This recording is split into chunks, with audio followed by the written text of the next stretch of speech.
I could just remember I got out the car just crying my eyes out. And once I got out, I walked up to the van. The van was just completely turned over to its left. I didn't see a body, I didn't see anyone. Hold me close till I get up. Time is barely on our side. I don't wanna waste what's left. Hey guys, it's your girl Maya back with another video of my part 2 testimony. I know I literally promised you guys probably over a month ago that I would make a part 2, but I had a lot of personal issues going on. But I'm back now, and I'm gonna try to upload at least once or twice a week, so stay tuned for more videos. And those of you who are new here, again, my name is Maya. Welcome. Please hit that subscribe button below if you feel led to do so. If not, hey, no hard feelings. But without further ado, let's go ahead and get started with this video. So if you guys see me looking down, I'm looking at my iPad again because I really don't want to miss any topics or bore you guys to death and then you just click off the video. But even if you feel bored, again, I totally understand. But yeah, those of you who have watched my part 1 testimony, you guys know that I talked about New Age and what I used to do and what I used to practice in and everything like that. But this is just part 2 to pretty much everything that I've been through and where I am now. Again, without further ado, let's go ahead and get started with this video. So I left off on part 1, if I can remember, that I was in my room crying and finally giving my life to Jesus. And I could just remember hearing that small voice saying, you know, what you were doing was wrong, but you can be delivered and set free from that type of stuff. So, you know, if you just give your life to me, of course things are not going to be super easy. It never is. Being a Christian is not easy because you're going to get persecuted, unfortunately, but you will feel so much more at peace within your heart knowing that you're doing the right thing. So I can remember whenever I gave my life to Jesus, I repented, I renounced, and at the time I didn't know that I even had a generational curse in my life. I'm just keeping a buck with you guys. I didn't even know. I heard bits and pieces about it, but I never knew it can exist in a lot of families. And so me being a babe in Christ, I was a little bit ignorant of that, and I'm still learning to this day of what exactly curses come from, what covenants to break, or you know, what runs in the family and stuff like that. So yeah, I ended up giving my life to Jesus that night, and ever since then, I'm not gonna lie, things have gotten hard towards the beginning, just because the things that I was used to doing, aka practicing New Age or anything like that, cursing, going out, I didn't even know who I was. So I had to realize, I just came to a hard realization that God was actually stripping me away from those things to renew my mind and to renew my heart and to renew myself. But I was just, at the time, I was having a hard time letting go of the old things so I could move past everything and go into walk into my purpose and walk into my destiny, and to figure out who I'm called or who I'm meant to be within Christ. I could just remember that I want to say within the next month I got into a really bad car accident, and this was literally a year ago. I got into a really bad car accident. It was really bad weather, and I could just remember I was driving from my parents' house, and I wanted to go to the mall with my friend. And literally right around the corner, it was a huge puddle of water, and I drove past it, and I ended up hydroplaning and T-boning a work van, and he ended up flipping over and hitting another car, and her car got totaled, and it was a big mess, and it scared me and it scarred me till this day. I'm not gonna lie. I really thought I killed at least 3 people. And I could just remember I got out the car just crying my eyes out, and once I got out, I walked up to the van. The van was just completely turned over to its left. I didn't see a body. I didn't see anyone. And I got out and I saw the airbag come out, but I didn't see a body or anything. So I walked to the very back of the van, and somebody had popped open the door towards the very back. And I looked inside, and it was two people. It was a dad and his son. And so I walked over, and I was like, how are you guys, like, there's no bruises, there's no scratches, there's nothing on you guys' body. Like, they just walked away from the scene like, hey, I don't have any bruises, I don't have any cuts, I don't have any marks, not even a scratch on their face. And I was like, this was a really bad car accident. How is that how are you guys still alive? Or how did you, I'm telling you, it was God that day. And it scared me so bad to the point to where I was just like, I am amazed, because I've never been in a car accident a day in my life. And last year was like the very first time I've gotten into a really bad car wreck. And I walked over and nobody was hurt. I wasn't hurt. The people that I T-boned wasn't hurt. The girl that ended up getting drugged across the other side of the apartment street, I'm not sure of what street that's called, but she got drugged literally on the other side of the grass. And I was like, oh my gosh, this is a really bad car wreck or a car accident.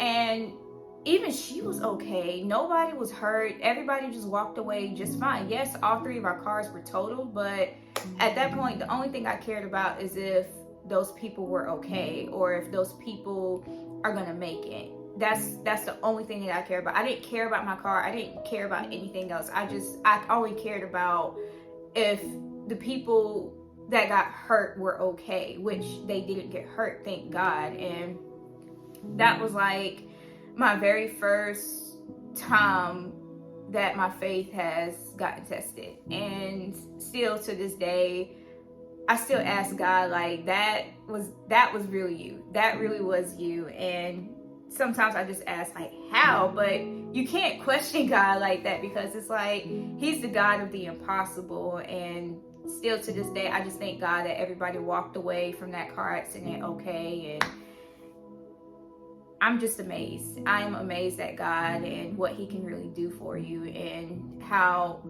whenever an outcome just seems bad, he can turn it into his good. And I'm 100% amazed at God, and he's still wonderful, and he'll always be wonderful. But yeah, I unfortunately lost my car. I didn't have a car to drive. I couldn't afford to buy a car at the time. And at the time, I was working from home. I was a customer service representative for about 4 to 5 months before I ended up getting a new job.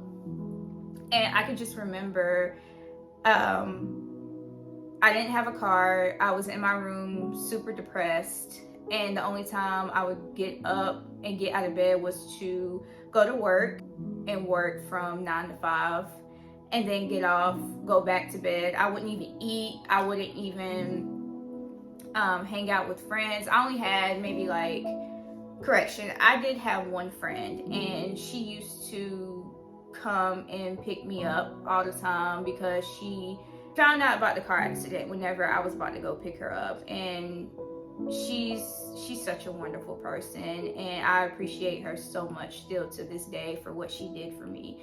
And sometimes she would come pick me up, and then there would be some days of when I just didn't want to leave the house because I just felt so ashamed, and I just felt like I was not worthy of even being outside anymore because of what had happened, even though everybody was okay.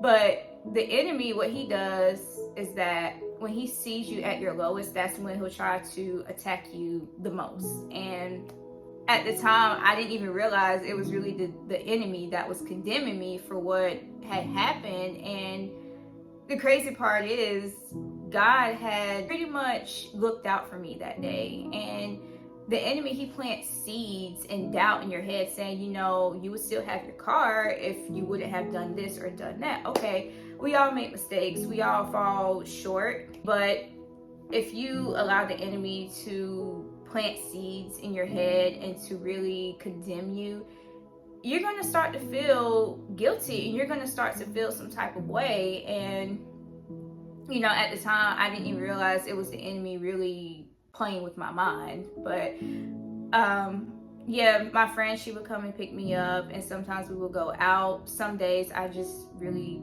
didn't want to leave the house. I just wanted to be alone because of what had happened and everything. But she was very understanding, and again, still to this day, I really truly appreciate her for that. But yeah, and at the time I had a relationship that lasted about 2 years, and we were already on the hills and on the verge of breaking up because it was just mostly on and off again. I was pretty much working, only focusing on making money, and tried to save up to buy a new car and everything like that. But we were just up and down, and yeah, nothing was just working out for us or for our good anyways. And within the span of a month, I lost my car.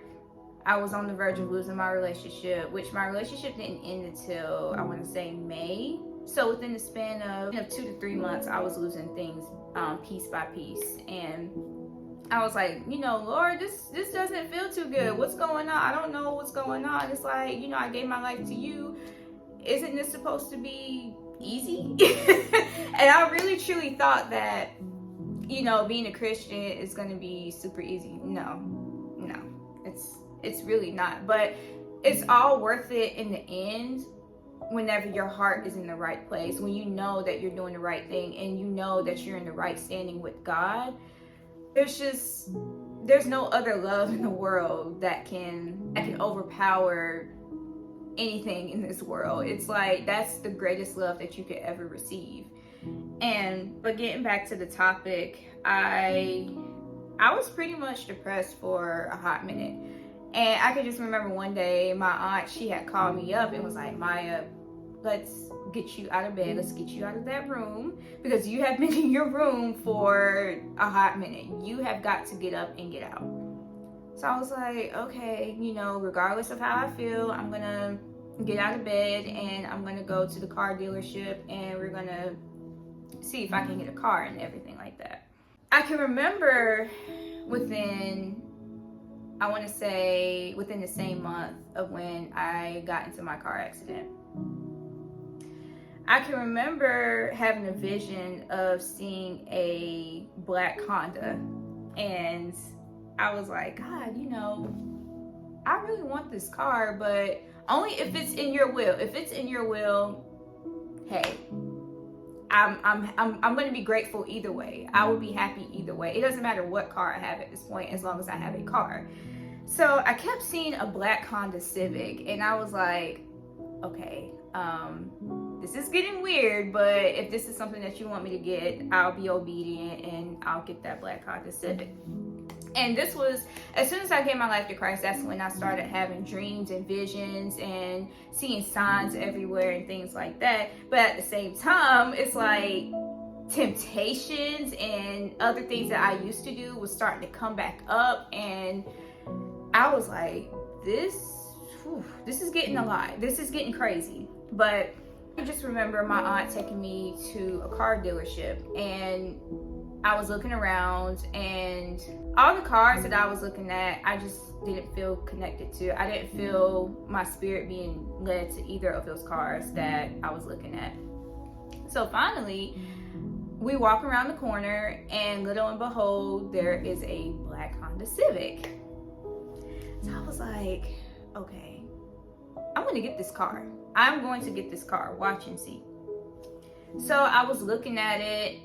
The person who was helping us out, he was just like, you know, do you want to test drive it? Do you want to sit on the inside to see how you like it, just to get a feel of it?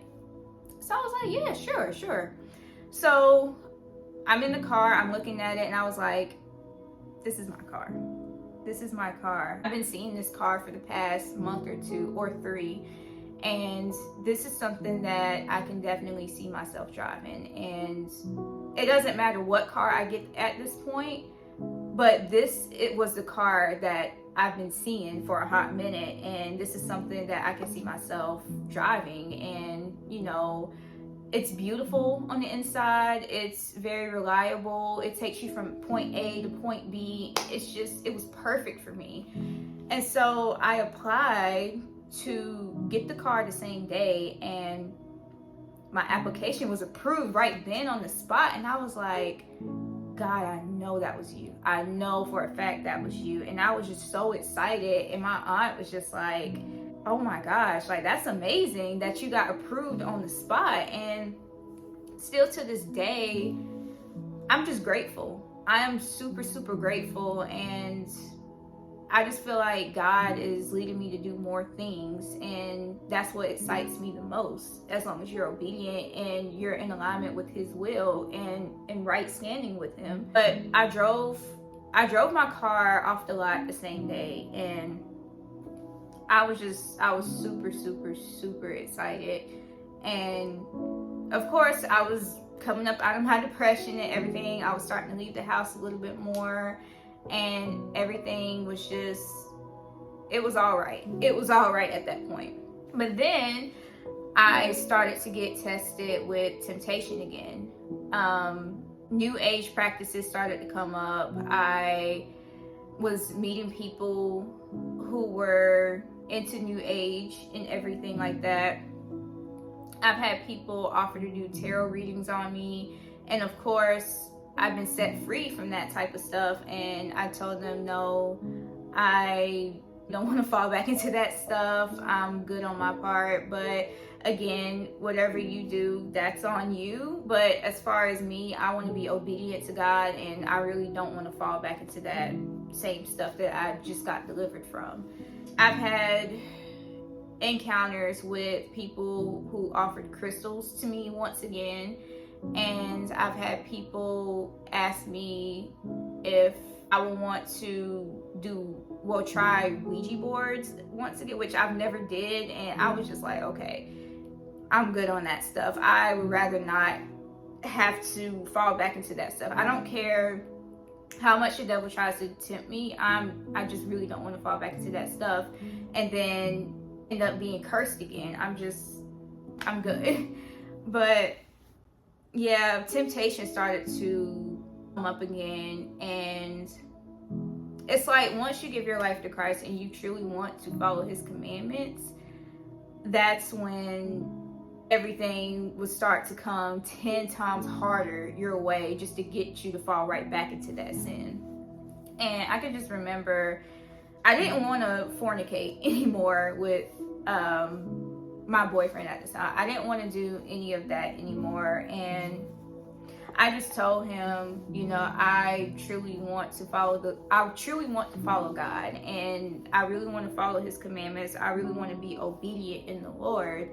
And as soon as I did that, that's when our relationship really started to go downhill. And I can just remember I was heartbroken at the time. I was really, really heartbroken. But it's like God, he'll strip things, entertainment, or he'll strip things that is not meant to be in your life to better you. He's giving you a new identity. So whenever God is bringing you out of the old stuff that you used to do, don't think of it as, oh my gosh, I'm losing everything.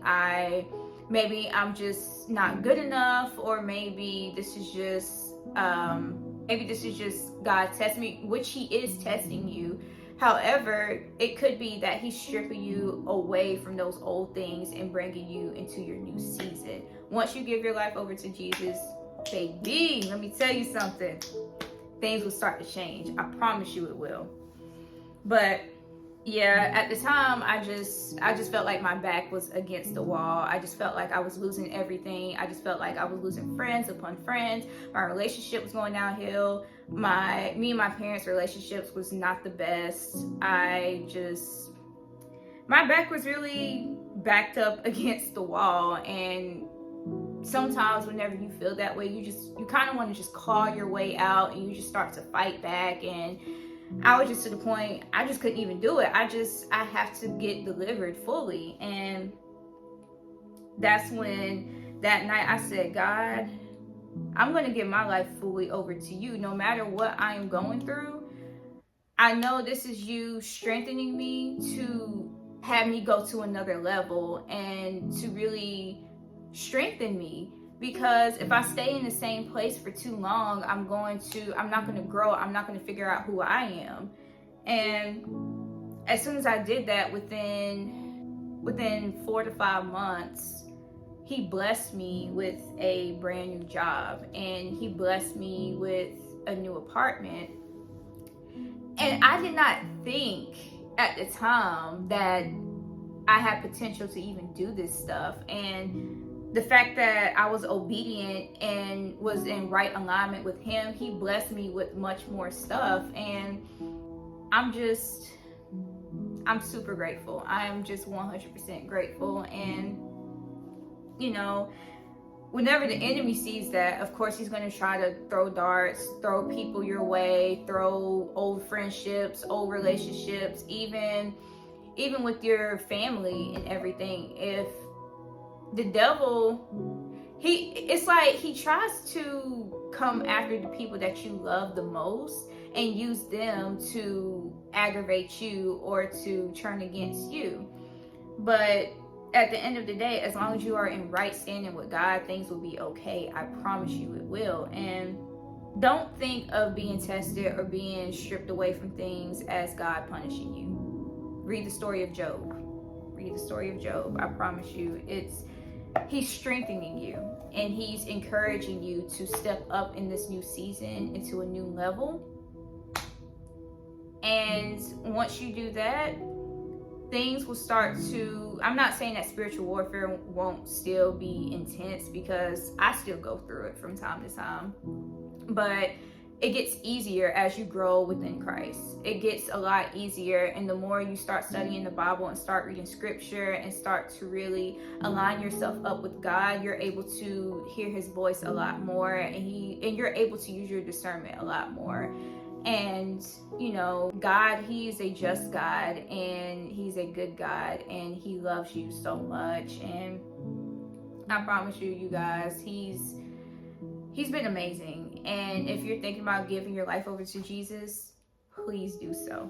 Please do so. I'm not gonna lie to you and say that it's easy, because it's not gumdrops and rainbows or unicorns and butterflies like how some people describe it. It's not.